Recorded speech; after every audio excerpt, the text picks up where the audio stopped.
What's going on, good folks? It's Dewan. We're back with another video, man. This is a pre-meal walk. Well, I did have something earlier. I made one of my trusty coffees.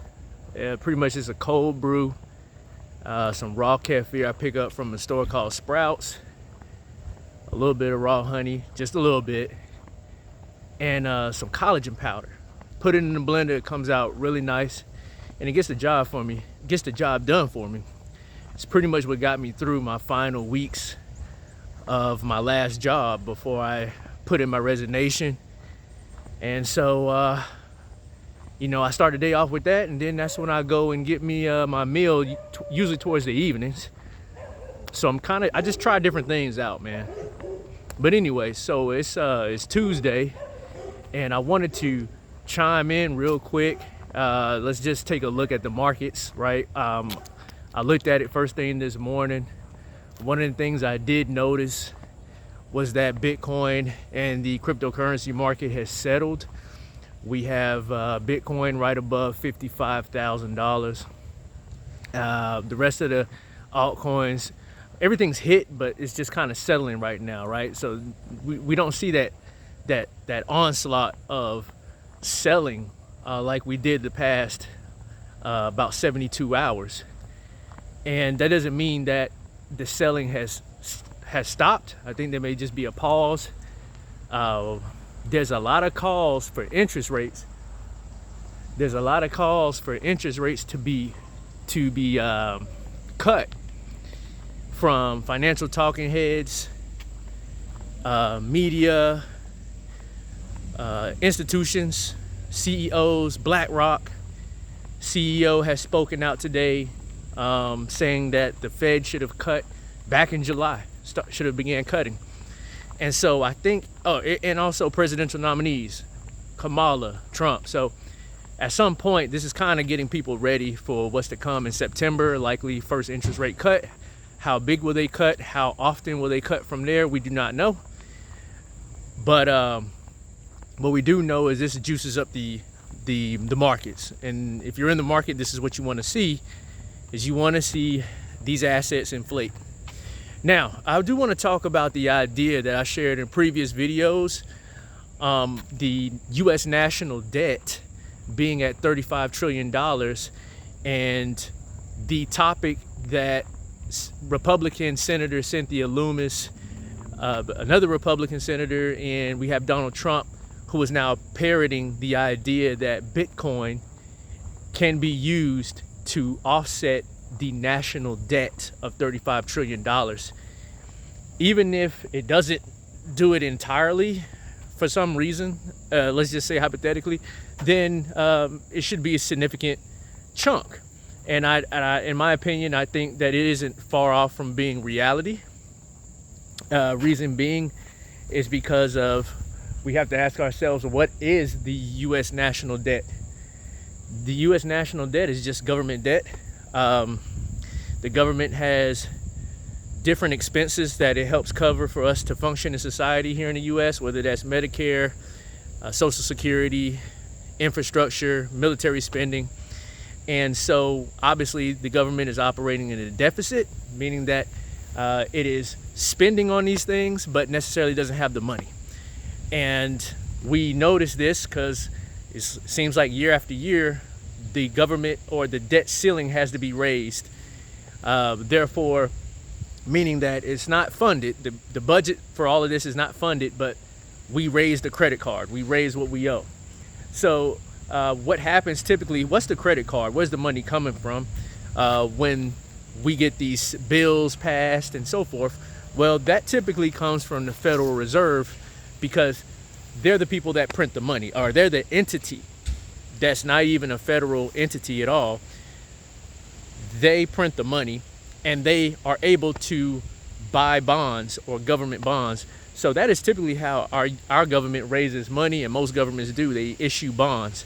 Now, when the Federal Reserve buys bonds, they're essentially just buying U.S. bonds, treasuries, and in exchange, they're giving the government money. And with this money, this is what the government would likely use it in their stimulus packages in order to fund different programs, right? That's ideally how it goes. And this mechanism is usually the way that more fiat currency, more money is put into circulation, causing inflation, right? That's the creation of money process, and that's how fiscal spending typically is to blame for inflation, right? So with that being said, when that happens, you're talking about interest rates falling when this mechanism happens. That is how interest rates are cut. The Federal Reserve prints money, buys bonds, the interest rate on those bonds pushed down. That's the benchmark rate. That's how the benchmark rate is set. So I'm basically setting the backdrop, because on what I'm trying to explain is that the $35 trillion, once the interest rates come down, which is already being signaled and is already pretty much a lock for this year, going into the future, interest rates will likely be suppressed, because if they're not, then we go into deep recession, which we're already going into. And so when interest rates fall, the $1 trillion in debt that is being accrued from the 35 trillion, the $1 trillion annually interest from that $35 trillion national debt, that interest charge or amount should go down, right? It should go down if the interest rates come down, right? Got it. So now, what about the $35 trillion? How is that going to get offset? All right, so if the Bitcoin strategic reserve proposal from Cynthia Loomis and the likes is to come into fruition, you're talking about 1 million Bitcoins being purchased in a 5-year span. 1 million Bitcoins. So 1 million Bitcoins, right now Bitcoin is $55,000 or so. Bitcoin, in my opinion, in the next couple years, it could be this cycle, honestly, and I'm not going to get too mega bullish, but we could say in one more cycle we could see a $1 million Bitcoin, right? And why wouldn't we? Especially when, again, we're seeing how spending is going, and we see the projection of the U.S. debt, GDP, or the debt to GDP is over 100%. It's 122%. As opposed to where it was 2008, which was 50%. So you see it's going up exponentially almost. And so if we're projecting to continue this route, as the Fed buys bonds, continues to fund the government continues to spend the way it does, then yes, assets continue to go up, such as Bitcoin, such as housing, so forth.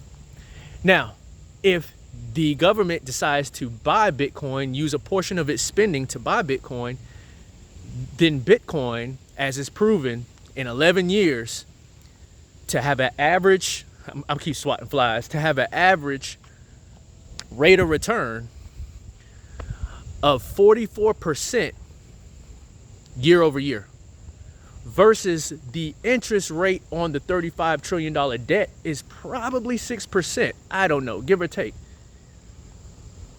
And you're talking about 1 million Bitcoins in a 5-year span.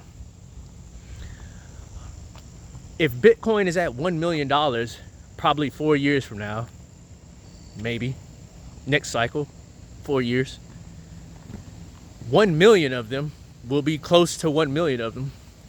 It's almost $1 trillion, but again, they're trying to buy 1 million Bitcoin, not $1 million worth. So Bitcoin could be, appreciably higher.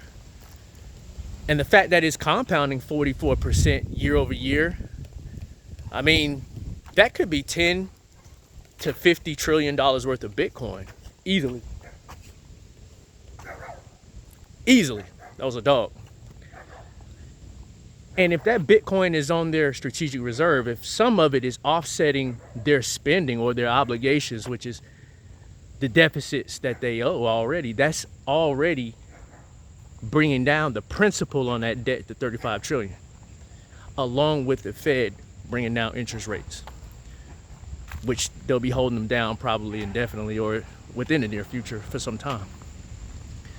So essentially what I'm saying is that the rate that Bitcoin appreciates versus the rate that the national debt increases is going to be higher, right?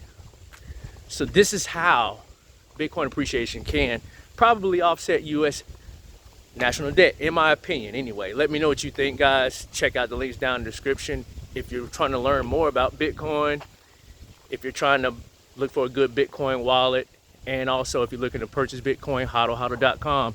Till next time, peace.